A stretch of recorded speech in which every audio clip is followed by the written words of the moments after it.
Salut à tous, aujourd'hui on va parler de la récente crise de l'Aquarius dont vous avez dû entendre parler ces dernières semaines. On va voir en quoi cette crise est synonyme de la faillite du système européen en termes de politique migratoire.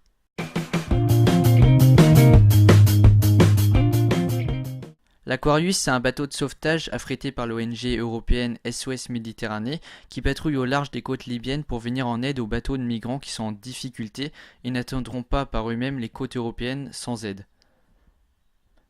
Le samedi 9 juin, le bateau récupère 630 migrants, dont 7 femmes enceintes et 11 enfants en bas âge. Le bateau humanitaire cherche alors à débarquer ces migrants dans un port européen. Conformément aux règles de sauvetage, le bateau peut accoster dans un port italien. Le dimanche 10 juin, Matteo Salvini, le ministre de l'Intérieur italien, refuse que l'Aquarius accoste dans un port italien. Le bateau se retrouve alors sans destination alors qu'il a à son bord plus de 600 migrants. La crise de l'Aquarius plonge alors l'Europe dans une nouvelle crise politique sur la question migratoire. Mais alors pourquoi Matteo Salvini a-t-il pris cette décision ?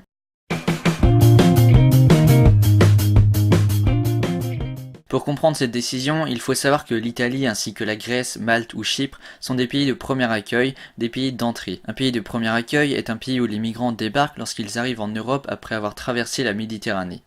En 2017, l'Italie a accueilli 120 000 migrants. Afin de répartir la gestion de cette crise migratoire, l'Europe avait promis des relocalisations, c'est-à-dire que chaque État membre allait aider les pays d'entrée. La relocalisation est le transfert de personnes ayant besoin d'une protection internationale d'un État membre de l'Union européenne vers un autre État membre de l'Union européenne. L'Europe, via ce système de relocalisation, avait promis d'aider les pays de première arrivée tels que l'Italie et la Grèce. En revanche, les engagements pris par les États n'ont pas réellement été tenus. À l'échelle européenne, les États membres s'étaient engagé en 2017 à accueillir 160 000 migrants pour aider l'Italie et la Grèce.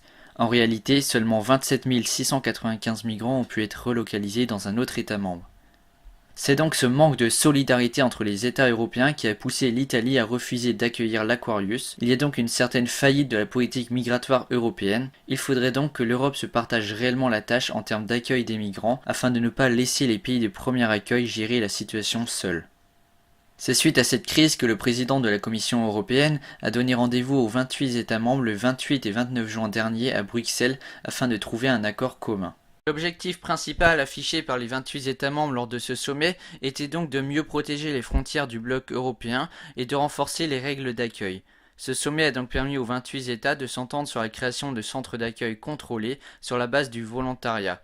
Selon un discours de Emmanuel Macron, les centres en Europe se feront sur une base volontaire dans les pays de premier accueil. Ils doivent dire s'ils sont candidats ou non. Emmanuel Macron et le chancelier autrichien Sebastian Kurz ont déjà fait valoir leur décision de ne pas ouvrir de centres d'accueil dans leur pays. Selon Emmanuel Macron, la France n'est pas un pays de premier accueil. Les 28 se sont aussi mis d'accord sur la création de plateformes de débarquement à l'extérieur de l'Union européenne.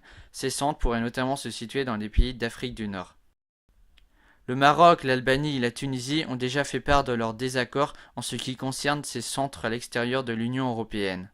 Donald Tusk, président du Conseil européen, a tenu à préciser qu'il était beaucoup trop tôt pour parler d'un succès. 3 ans après la grande crise migratoire ayant touché l'Europe, celle-ci appréhende d'une nouvelle façon la gestion des flux migratoires. D'une certaine façon, l'Europe s'organise pour fermer ses portes et dissuader les candidats à l'émigration clandestine. En effet, chaque État au sein de l'Europe a des motivations différentes et les dirigeants ont des opinions politiques divergentes. Certains gouvernements, comme ceux de l'Italie et de l'Autriche, ont été récemment portés au pouvoir sur la promesse de ne plus laisser entrer un seul migrant. Matteo Salvini, leader du parti Ligue, au discours populiste et eurosceptique, a notamment été élu aux dernières élections ministre de l'Intérieur italien au sein du gouvernement Conte. Les pays d'Europe centrale, tels que la Hongrie et la Pologne, refusent l'idée même d'une immigration susceptible de modifier la composition ethnique, culturelle ou religieuse de leur société. Certains dirigeants politiques, tels que Viktor Orban, Premier ministre de la Hongrie, portent un discours populiste et anti-immigration. A l'inverse, l'Allemagne ainsi que la France et d'autres pays au nord de l'Europe restent des sociétés ouvertes, mais tentent d'endiguer la montée des partis populistes et de la droite radicale anti-immigration. Nous pouvons donc nous demander si cet accord n'est pas qu'un simple accord de façade qui ne dénouerait pas réellement la situation. De plus, cette crise migratoire soulève plusieurs problèmes au sein de l'Europe, tels qu'un manque de solidarité entre les États et le manque d'un système d'asile unique et global en Europe. La crise migratoire et politique qui affecte l'Europe met à l'épreuve la solidarité entre les États et provoque l'arrivée au pouvoir de partis hostiles à l'immigration.